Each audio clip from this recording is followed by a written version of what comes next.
S धम्मो सनातनो भाग 1 प्रवचन चौथा अकम्प चैतन्य ही ध्यान। प्रश्न, बुद्ध ने मन को जानने समझने पर ही सारा जोर दिया लगता है। क्या मन से मनुष्य का निर्माण होता है? आत्मा परमात्मा की सारी बातें क्या व्यर्थ हैं? बुद्ध ने मोक्ष को व्यर्थ नहीं कहा है, मोक्ष की बातचीत को व्यर्थ कहा है, परमात्मा को व्यर्थ नहीं कहा है। लेकिन परमात्मा के संबंध में सिद्धांतों का जाल, शास्त्रों का जाल, उसको व्यर्थ कहा है।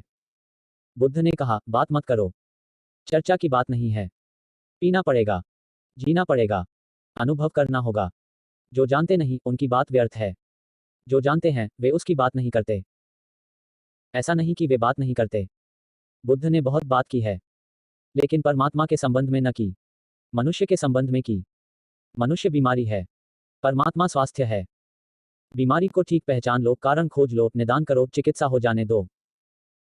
जो शेष बचेगा बीमारी के चले जाने पर, मनुष्य के तिरोहित हो जाने पर, तुम्हारे भीतर जो शेष रह जाएगा वही परमात्मा है। तुम जब तक हो तब तक परमात्मा नहीं है। तुम कहते हो मैं श्रद्धा करता हूं, लेकिन मैं की कहीं कोई श्रद्धा होती है? मैं तो मूलतः अश्रद्धालु है, मैं संदेह है। उचित होगा कहना कि जब तक तुम हो तब तक श्रद्धा नहीं है। जब तुम न रहोगे एक गहन सन्नाटा छा जाएगा। बुद्ध कहते हैं तुम्हारी चर्चा का सवाल नहीं है, तुम्हारे चुप हो जाने का सवाल है। इसलिए बुद्ध मन की बात करते हैं। तुम्हारे स्वर्ग का क्या अर्थ है? तुम्हारे ही सपने का विस्तार है। तुम्हें पता है कि तुम्हारा परमात्मा क्या है? वह तुम्हारी ही आकांक्षाओं का पहरेदार है। तुम्हें पता है कि तुमने ये शब्द, ये सिद्धांत क्यों पकड़ रखे हैं? क्योंकि तुम भयभीत हो, अकेले हो, डरते हो, सहारा चाहिए। झूठा ही सही। इसलिए बुद्ध कहते हैं मन को समझो। मन यानी तुम, मन यानी मनुष्य। और जहां मन चला गया वहां ध्यान, और जहां ध्यान वहां परमात्मा। तुम्हारे होने के दो ढंग हैं, एक मन और एक ध्यान। एक तो तुम्हारे होने का ढंग मनुष्य है, वह यानी बीमारी मन, और एक तुम्हारे होने का ढंग ध्यान है, स्वास्थ्य है, परमात्मा है। बुद्ध कहते हैं तुम्हारा ईश्वर तो ऐसा है जैसे अफवाहें सुनी हों। यह परमात्मा एक झूठी खबर मालूम पड़ता है जो किसी ने उड़ा दी और चल पड़ी, और एक से दूसरे के हाथ में चली जाती है। एक पीढ़ी दूसरी पीढ़ी को दे जाती है। इस पर भरोसा कैसे आए, एतबार कैसे हो? तो जिसे कभी देखा नहीं उसका भरोसा कैसे करोगे? हर आदमी आस्तिक है, कोई ईसाई है, कोई हिंदू है, कोई मुसलमान है, कोई जैन है। पृथ्वी पर नास्तिक तो बड़े थोड़े हैं, और जो नास्तिक हैं अगर उनको भी तुम गौर से देखो तुम उनको भी आस्तिक ही पाओगे। बाइबल को न मानते हो, कुरान को न मानते हो, गीता को न मानते हो तो दास कैपिटल मार्क्स की किताब को मानते हैं। कृष्ण को न पूछते हो, महावीर को न पूछते हो तो लेनिन को पूछते हैं। अगर बाइबल की किताब दबाकर न चलते हो तो चेयरमैन माओ की लाल किताब को दबाकर चलते हैं। फर्क क्या पड़ेगा? महावीर हो कि माओ और मोहम्मद हो कि मार्क्स। बुद्ध ने कहा अनुभव पर रखो आधार, तत्व चर्चा मत छेड़ो। सत्य अनुभव में आ जाए तो स्वयं सिद्ध है, फिर सारी दुनिया इनकार कर दे तो भी कोई अंतर नहीं पड़ता। बुद्ध ने अनुभव दिया, सिद्धांत नहीं। बुद्ध ने सत्य देना चाहा, शास्त्र नहीं। बुद्ध ने निःशब्द प्रतीति दी है, सिद्धांतों का जाल नहीं। और उसका एक ही मार्ग है कि तुम्हारे मन को तुम्हारे सामने पूरा का पूरा विश्लिष्ट करके रख दिया जाए। अपने मन को तुम पहचान लो, अपनी बीमारी को जान लो, औषधि है। ठीक निदान हो जाए, ठीक औषधि मिल जाए, तुम वही हो जाते हो जिसकी सदियों से चर्चा करते रहे हो। बुद्ध दार्शनिक नहीं है, बुद्ध वैज्ञानिक हैं। प्रश्न, बुद्ध ने अपने सन्यासियों को आहार विहार, चर्या और आचरण के सूक्ष्म एवं सविस्तार नियम दिए। जैसे 4 हाथ तक ही आगे देखना, भिक्षु भिक्षुनी का आपस में व्यवहार किस ढंग का हो, क्या खाना, क्या पहनना, कहाँ जाना, कहाँ न जाना आदि। आप अपने सन्यासियों के लिए ऐसा कुछ क्यों निश्चित नहीं करते? बुद्ध ने नियम दिए। नियम देने पड़ते हैं क्योंकि तुम्हारे पास होश नहीं है। अगर होश हो तो नियम व्यर्थ हो जाते हैं। और बुद्ध ने भी सारे नियमों के पीछे होश पर ही आग्रह किया। आनंद पूछता है कोई स्त्री दिखाई पड़ जाए तो क्या करें? तो बुद्ध ने कहा नीचे देखना, देखना ही मत। और आनंद पूछता है और अगर ऐसी स्थिति आ जाए कि देखना ही पड़े तो क्या करना? तो बुद्ध ने कहा देखना मगर छूना मत। और आनंद ने कहा अगर ऐसी घड़ी आ जाए कि छूना ही पड़े तो क्या करें? तो बुद्ध ने कहा होश रखना। तो आखिर में तो होश ही है, देखना मत, छूना मत, ऊपर ऊपर है, अंतिम घड़ी में तो होश ही है। आनंद ने ठीक किया कि वह पूछता ही गया। बुद्ध का असली अनुशासन क्या है फिर? देखना नहीं। तब तो अंधे देखते नहीं, अंधे परमज्ञान को उपलब्ध हो जाएंगे। छूना मत, हाथ कटवा डालो, तो क्या लूले लंगड़े परमज्ञान को उपलब्ध हो जाएंगे? नहीं, अंतिम सूत्र तो बुद्ध ने होश का ही दिया। और अगर होश न हो और तुम आंख भी झुका लो तो क्या फर्क पड़ेगा? आंख बंद में भी तो स्त्री दिखाई पड़ती चली जाती है। रात सपने में दिखाई पड़ती है, तब क्या करोगे? आंख तो बंद ही है। अब सपने में तो कुछ उपाय नहीं और आंख बंद करने का, आंख के भीतर ही चल रही है, फिर क्या करोगे? आनंद की जगह अगर मैं होता तो मैं पूछता, सपने में स्त्री दिख जाए फिर क्या करना। लेकिन बुद्ध की बात साफ है। बुद्ध ने जो बात कही उससे सब कोटियों के लिए कह दी। जो अत्यंत जड़बुद्धि हैं उनसे कहा आंख झुका लेना। यह जड़बुद्धियों के लिए हुआ। जो इतने जड़बुद्धि नहीं है उनसे कहा देख भी लेना तो छूना मत। तो है ये भी जड़बुद्धि। अंतिम सूत्र असली सूत्र है, क्योंकि उसके पार फिर कुछ नहीं। वह आखिरी अनुशासन है, स्मरण रखना, होश रखना। मैंने 2 सूत्र छोड़ दिए। मैं बुद्ध से 2500 साल बाद हूं तो 2500 साल का कुछ अनुभव भी साथ है। 2500 साल में जो घटा वह साफ है। क्या हुआ? जो ऊपर के नियम थे वे तो टूट गए, और जो ऊपर के नियमों में उलझे वे व्यर्थ ही परेशान हुए और नष्ट हो गए। जिन्होंने आखिरी सूत्र पकड़ा वही बचे। अब मैं तुम्हें उदाहरण दूं कि कैसे घटना घटती है। एक गांव में बुद्ध ठहरे। एक भिक्षु भिक्षा का पात्र लेकर लौट रहा था वापस। एक चील के मुंह से मांस का टुकड़ा छूट गया। वह भिक्षा पात्र में गिर गया टुकड़ा मांस का। अब बड़ी कठिनाई खड़ी हो गई, क्योंकि बुद्ध कहते हैं कि मांस खाना नहीं, और बुद्ध ने यह भी कहा है कि भिक्षा पात्र में जो भी डाल दिया जाए उसे अस्वीकार नहीं करना। अब क्या करना? बड़ी दुविधा खड़ी हो गई। भिक्षु आया। उसने बुद्ध से पूछा अब क्या करें? 2 नियमों में विरोध हो गया। आप कहते हैं जो भी भिक्षा पात्र में कोई डाल दे उसे इनकार नहीं करना। यह इसलिए कहना पड़ा कि भिक्षु बड़े कुशल हो जाते हैं। जैन मुनियों को देखो, वे इशारा कर देते हैं कि क्या डालो। इशारा कर दिया कि यह मत डालो। मुंह से न बोलेंगे, हाथ से इशारा कर देंगे, क्योंकि बोलने के लिए महावीर ने मना किया है, मांगना मत। तो वे इशारा कर देते हैं कि यह डाल दो, थोड़ा और ज्यादा डाल दो, मगर मुंह से नहीं बोलते। आखिर बेईमान आदमी के लिए नियम क्या करेंगे? कितने कानून हैं दुनिया में, लेकिन चोर हमेशा कानून में से रास्ता निकाल लेता है। आदमी के मन में तर्क है, वह वकील है, वह रास्ता खोज लेता है। वह भिक्षु आया। उसने कहा कि यह क्या मामला, अब क्या करना? आपने कहा भिक्षा पात्र में जो भी डाल दिया जाए। यह बुद्ध ने इसलिए कहा कि नहीं तो लोग मांगते हैं, और बुद्ध का भिक्षु भिखारी हो जाए भद्दा है। भिक्षु भिखारी नहीं है, वह कोई मांग नहीं रहा है। दे दो तो भला, न दो तो भला, वह आशीर्वाद ही देगा। और अगर वह मांगने लगे तो फिर बोझ हो जाता है। किसी गरीब के घर के सामने खड़ा हो जाए और खीर मांगने लगे और गरीब न दे सके तो पीड़ा होती है, और दे तो कठिनाई हो जाती है। रूखा सूखा जो गरीब दे दे वही ले लेना। न दे तो मन में कुछ बुराई मत लाना, विरोध मत लाना। इसलिए कहा था। बुद्ध को पता भी न था कि जिंदगी ऐसी है कि अब चील कहीं मांस का टुकड़ा गिरा दे। अपवाद है, कोई रोज चील मांस का टुकड़ा गिराएगी भी नहीं। लेकिन अब उस बौद्ध भिक्षु ने पूछा अब क्या करें? और आप कहते हैं मांस खाना नहीं। अब इन दोनों में विरोध हो गया। जीवन में संयोग होते हैं, सिद्धांत नहीं चलते, टूट जाते हैं। संयोग रोज बदल जाते हैं, सिद्धांत अधूरे पड़ जाते हैं। बुद्ध तो जा चुके, तो जो वह नियम दे गए हैं उसको रहने दो, चाहे आदमी को ही छोटा रहना पड़े तो हर्जा नहीं। लेकिन नियम तो नहीं बदला जा सकता। कौन बदलेगा नियम? और एक बार बदलने की सुविधा दो तो फिर कहाँ रोकोगे? बुद्ध ने सोचा। बुद्ध अक्सर सोचते नहीं। ऐसा उन्होंने आंख बंद कर ली। उन्होंने बहुत सोचा कि यह मामला तो जटिल है। फिर उन्होंने सोचा अगर मैं कहूं कि तुम चुनाव कर सकते हो पात्र में से, जो योग्य न हो वह छोड़ दिए, तो वह जानते हैं कि यह तो खतरा हो जाएगा। तो लोग जो नहीं खाना पीना है वह फेंक देंगे और जो खाना पीना है वह खा पी लेंगे। और चुनाव भिक्षु को नहीं करना चाहिए। जो मिल गया भाग्य में वही ठीक है।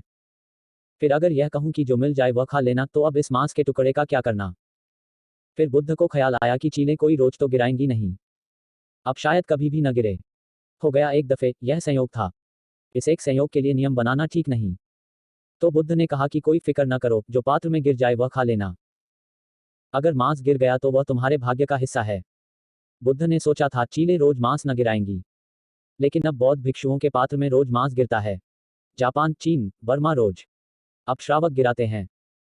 और चूंकि एक दफा बुद्ध ने आज्ञा दे दी थी कि जो पात्र में गिर जाए वह खा लेना, अब श्रावक मांस डालते हैं, मछली डालते हैं, और भिक्षु खाता है, क्योंकि नियम है। इसलिए दुनिया के बड़े से बड़े अहिंसक विचारक बुद्ध की परंपरा में मांसाहार प्रचलित हो गया। चील ने शुरू करवा दिया। अंततः तो होश ही काम आएगा, बाकी कोई नियम काम न आएंगे। इसलिए मैंने सारी विस्तार की बातें छोड़ दी हैं, क्योंकि मैं जानता हूं अगर तुम्हें तोड़ना ही है तो तुम तरकीब निकाल लोगे। तो तोड़ने का भी तुमको कष्ट क्यों देना? और तोड़ने से जो अपराध का भाव पैदा होता है वह क्यों पैदा करना? मैं तुम्हें कोई नियम ही नहीं देता, ताकि तुम तोड़ ही न सको। मैं तुम्हें सिर्फ होश देता हूं। संभाल सको तो ठीक, न संभाल सको तो भी ठीक है। लेकिन बेईमानी पैदा न होगी, या तो होश संभालना तो तुम धार्मिक, होश न संभाल सको तो तुम अधार्मिक। मैं दोनों के बीच में कोई जगह नहीं छोड़ रहा हूं। पाखंडी के लिए जगह नहीं छोड़ रहा हूं। पाखंडी कौन है? वह आदमी पाखंडी है, जो है तो अधार्मिक, लेकिन धार्मिक नियमों को पालकर चलता है। रोज मंदिर जाता है। अधार्मिक कैसे कहोगे? यद्यपि मंदिर में कभी उसने प्रार्थना नहीं की, क्योंकि जिसे प्रार्थना करनी आती हो वह घर ही मंदिर हो जाता है उसका। उसे मंदिर जाने की कोई जरूरत नहीं रह जाती। वह नियम से भोजन करता है। मनोवैज्ञानिक कहते हैं कि मांसाहारी व्यक्ति कम क्रोधी होते हैं। शिकारी को तुम अक्सर कम क्रोधी पाओगे, क्योंकि उसकी हिंसा निकल जाती है। मार लेता है जाकर जंगल में सिंह को। अब जिसने सिंह को मार लिया वह तुम्हें मारने को उत्सुक भी नहीं होता। तुम्हें मारना भी क्या। अब कोई बैठे हैं दुकान पर ही माला जप रहे हैं, वह कभी कहीं गए नहीं, किसी को मारा नहीं, कोई झगड़ा झांसा लिया नहीं, वह तैयार बैठे हैं। वह चींटी पर भी टूट पड़े, सिंह की तो बात दूर। बहाना भर चाहिए उनको। उनकी हिंसा का निकास नहीं हो पाया। नियम देने का एक ही परिणाम हुआ है संसार में, और वह यह है कि लोग नियम को पूरा कर लेते हैं और होश को गंवा देते हैं। धनी नियम तो पाल लेता है, लेकिन धार्मिक नहीं हो पाता। धनी को सुविधा है नियम पालने की। वह रोज दिन में 3 दफे मंदिर जा सकता है, या 5 दफे नमाज पढ़ सकता है। गरीब तो 5 दफे नमाज भी नहीं पढ़ सकता। फुर्सत कहाँ है? समय कहाँ? रोज गीता नहीं पढ़ सकता। समय कहाँ? भजन नहीं कर सकता क्योंकि पेट में भूख है। नियम के पूरे करने से कोई धार्मिक नहीं होता। पाखंडी हो जाता है, हिपोक्रेट हो जाता है। इसलिए मैंने कोई नियम तुम्हें नहीं दिए। या तो तुम धार्मिक हो या अधार्मिक। मेरी दृष्टि में ऐसा है कि अगर तुमने होश साधा आंख खुली रखो, स्त्री को छुओ, धन कमाओ, मकान में रहो, बाजार में बैठो, कोई अंतर नहीं पड़ता। होश न सधा आंख बंद रखी, जंगल में भाग गए, धन न छुआ, नंगे खड़े हो गए, सब त्याग दिया तो भी कोई फर्क नहीं पड़ता। होश से ही क्रांति होती है। इसलिए होश अकेला नियम है, एकमात्र नियम। एस धम्मो सनातनो। यही एकमात्र सनातन नियम है कि तुम जागकर जीना, और मैं तुमसे कुछ भी नहीं मांगता। सधे तो साफ रहो, न सधे तो साफ रहो। दोनों के बीच में धोखा देने की सुविधा नहीं देता। नियम दिया है, नियम नहीं दिए हैं, और नियम काफी है। कहावत है, 100 सुनार की एक लोहार की। मेरा नियम लोहार वाला है। डिटेल्स और विस्तार की बातों में मैं नहीं पड़ा हूं, क्योंकि तुम उनमें काफी कुशल हो गए हो। सिर्फ सूत्र देता हूं होश। महावीर ने एक लोहार की बात कही। महावीर ने कहा, असुत्ता मुने सुत्ता अमुने। जो सोया सोया जी रहा है वह साधु, जो जागा जागा जी रहा है असुत्ता वह साधु, वह मुनि। यही मैं तुमसे कहता हूं। यही बुद्ध ने भी कहा है। लेकिन 2500 वर्ष का अनुभव मेरे पास है जो उनके पास नहीं था। अगर आज बुद्ध हों तो वे यह नहीं कहेंगे कि पहले देखना मत, छूना मत। आज वे पहले ही कह देंगे, आनंद, अब व्यर्थ की बकवास में न जा, तू इतने प्रश्न पूछे, फिर मैं असली बात कहूं पहले ही कह देता हूं, होश रखना। प्रश्न, बुद्ध कहते हैं अल्पतम पर, अत्यंत जरूरी पर ही जियो। आप कहते हैं कंजूसी से, कुनकुने मत जियो, अतिरेक में जियो। हम दोनों के बीच कैसा तालमेल बिठाएं? तालमेल बिठाने को कहा किसने? बुद्ध ठीक लगे, बुद्ध की बात मान लो। मैं ठीक लगूं, मेरी बात मान लो।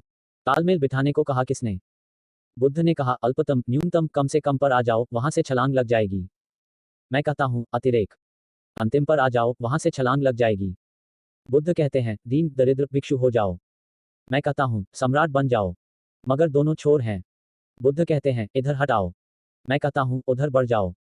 दुनिया के सारे धर्म अपने आप में पूरी इकाई हैं। मैं बुद्ध पर बोल रहा हूं, या जब मैं ईसा पर बोलता हूं, या महावीर पर बोलता हूं, तो मेरा प्रयोजन यह नहीं कि तुम इन सबको जोड़ लो।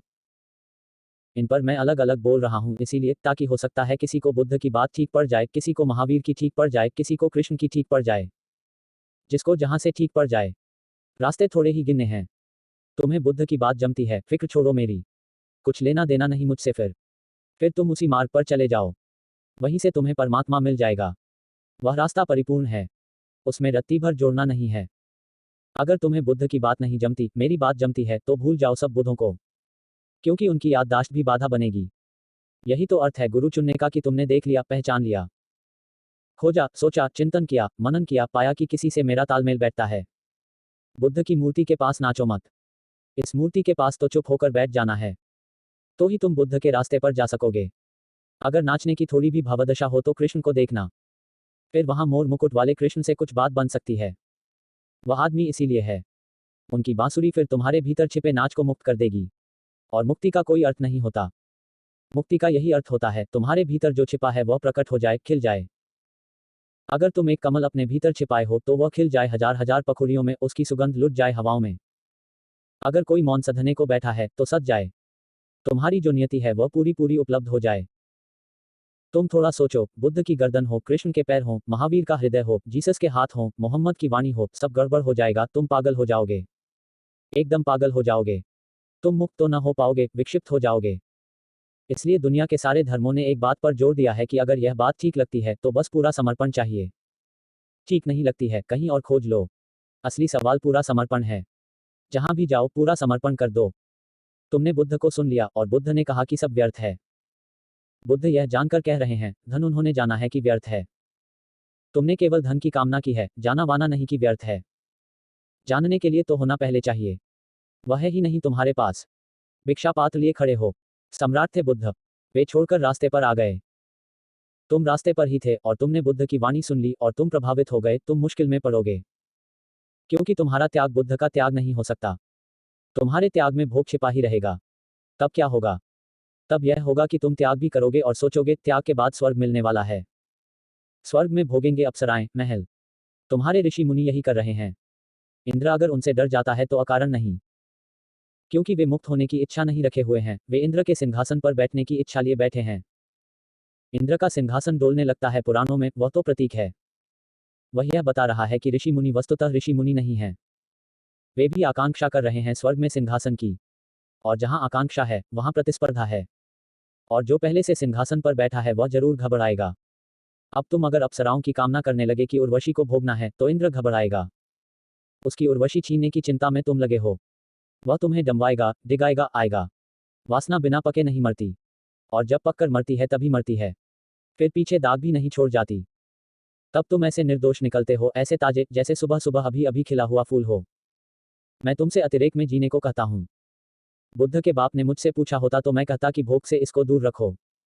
स्त्रियों को पास मत आने दो। हाँ, फिल्म दिखानी हो दिखा दो। पर्दे पर दिखाई पड़े, छू न सके स्त्री को।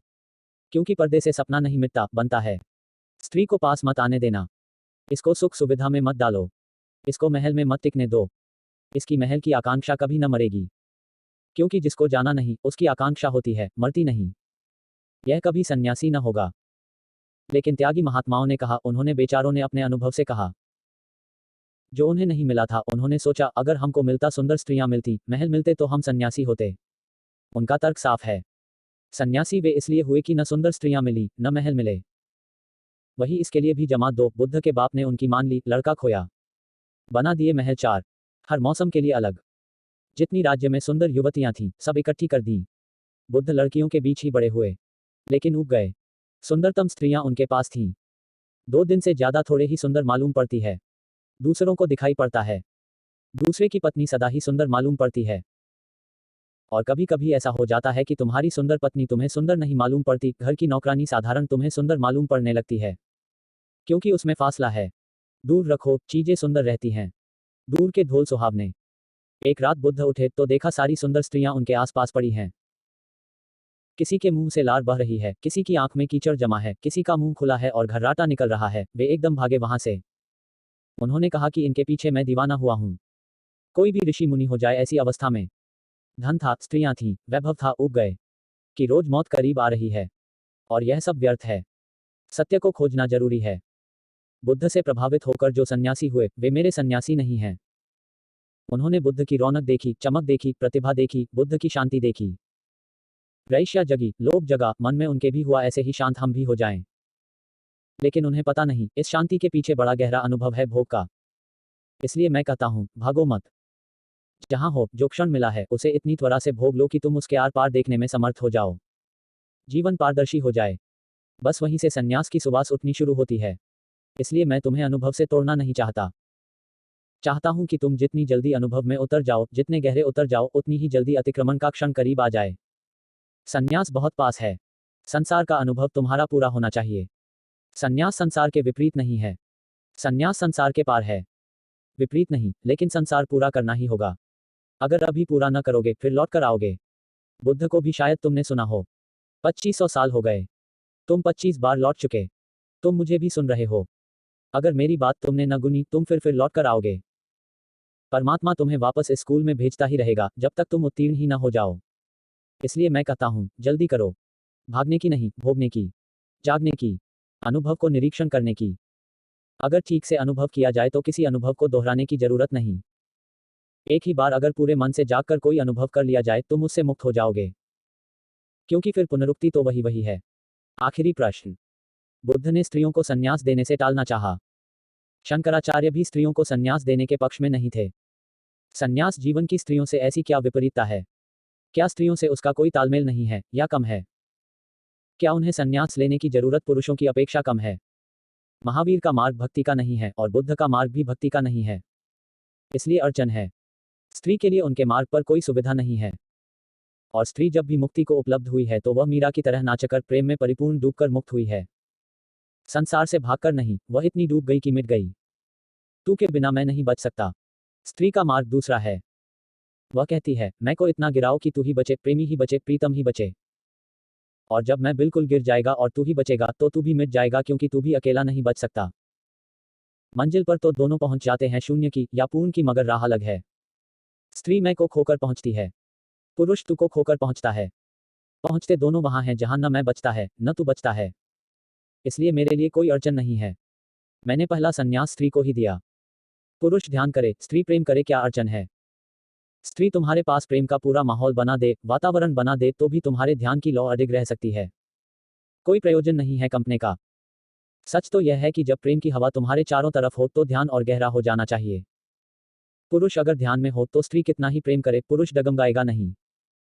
उसके निष्कंप ध्यान से ही करुणा उतरेगी स्त्री की तरफ, वासना नहीं। और वही करुणा तृप्त करती है। वासना किसी स्त्री को कभी तृप्त नहीं करती। इसलिए तो कितनी ही वासना मिल जाए, स्त्री बेचैन बनी रहती है। कुछ खोया खोया लगता है।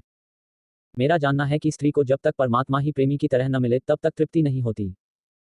और जब तुम किसी ध्यानी व्यक्ति के प्रेम में पड़ जाओ तो परमात्मा मिल गया।